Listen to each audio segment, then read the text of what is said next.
Vous avez décidé de faire l'école à la maison, mais vous ne savez pas par quoi commencer? L'enseignement à la maison demande un travail rigoureux et une bonne préparation. C'est pourquoi aujourd'hui, je vais vous donner quelques trucs et informations afin de vous guider à faire le bon choix et surtout afin de permettre à votre enfant de suivre le même cheminement qu'à l'école. Restez avec moi. SOS Prof offre un accompagnement personnalisé avec des tuteurs formés en enseignement pour aider les familles à accomplir cette magnifique aventure de faire de l'école à la maison.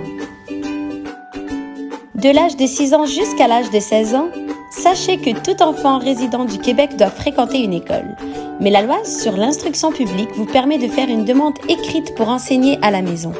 Vous devez envoyer une demande au ministère de l'Éducation ainsi qu'au centre de services scolaires. Si elle est approuvée, préparez-vous à vous mettre dans la peau d'un enseignant, chers parents. Retrouvez sur notre site les formulaires d'inscription pour l'enseignement à la maison. En tant que parent enseignant à la maison, vous aurez droit à des manuels scolaires, du matériel didactique gratuit et des équipements liés à leur utilisation. Vous trouverez ici sur cette page les informations pour ouvrir un dossier d'école à la maison au ministère. Par quoi commencer lorsque vous enseignez à la maison? Tout ce que vous devez savoir pour votre enfant se trouve sur ces sites ici présents. Vous en avez pour le primaire et pour le secondaire. De plus, nous avons préparé une liste de savoirs essentiels juste pour vous. Vous pouvez y accéder sur le site SOS Prof, ici présent sur notre page. Retrouvez le guide d'accompagnement que vous pouvez consulter et qui est rédigé par le gouvernement du Québec. C'est un guide qui vous explique tous les aspects de l'enseignement à la maison. Vous y trouverez des trucs, des projets stimulants et des activités à faire avec votre enfant. Les matières y sont détaillées en langue, en mathématiques, en histoire ou d'autres matières selon le niveau de votre enfant. De plus, vous trouverez plein d'exemples d'activités, par exemple une pièce de théâtre ou une sortie au musée qui peut être très stimulant et amusant pour votre enfant. Le grand défi de l'enseignement repose sur la motivation de l'élève. Le parent apprenant est encouragé à trouver des idées pour capter l'attention de son enfant, le stimuler dans son apprentissage, attiser sa soif de connaissance. Il développera ainsi un sentiment d'efficacité personnelle et sera du coup plus attentif et plus participatif pendant les leçons. Voici quelques exemples pour vous. Abonnez votre enfant à des revues éducatives destinées aux jeunes. Consultez les sites publics de ressources culturelles, scientifiques, gouvernementales, pédagogiques et télévisuelles qui offrent de l'information et des activités gratuites.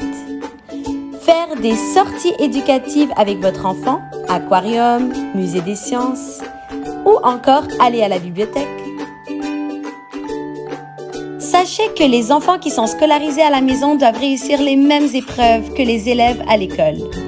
Les centres de services scolaires doivent prendre les mesures nécessaires pour que l'enfant qui reçoit un enseignement à la maison et qui peut être candidat à une épreuve imposée par le ministre en vertu de la loi sur l'instruction publique puisse se présenter à une séance tenue à cette fin dans un de ces locaux. La passation de ces épreuves et les activités préparatoires à celles-ci sont gratuites. Voici les épreuves obligatoires. 4e année primaire, français, langue d'enseignement, lecture et écriture.